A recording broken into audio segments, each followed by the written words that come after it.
కడిగిన ప్రేమ ఇది, క్రీస్తు చూపిన మార్గం ఇది. గర్వం దిగి వినమ్రతగా, సేవలోనే స్వర్గం ఇది. ఆ రాత్రి ఆ గదిలో నిశ్శబ్దం పలికిన వేళ, దేవుని కుమారుడు సేవకుడై నిలిచిన వేళ, తల వంచి కాళ్ళు కడిగి ప్రేమను నేర్పిన వేళ, అహంకారం కరిగిపోయే ఆ క్షణం వెలుగై వెలిసే. కాళ్ళు కడిగిన ప్రేమ ఇది,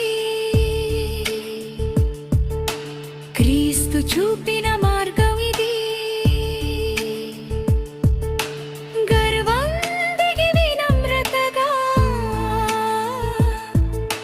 సేవలోనే స్వర్గం ఇది. దేవుడు లోకాన్ని ఈ విధంగా ప్రేమించి తన ప్రియ కుమారుని పంపి ఈ లోకానికి రావడము వచ్చి ఆయన మనకు పాపాలు మన శాపాలు భరించి తన శిష్యులను ప్రేమించి వారి పాదములు కడిగి, నేను మిమ్మల్ని ప్రేమించినట్టుగా మీరు ఒకరినొకరు ప్రేమించమని చెప్పి మనందరినీ తన ప్రేమ మార్గంలో నడిపించాడు.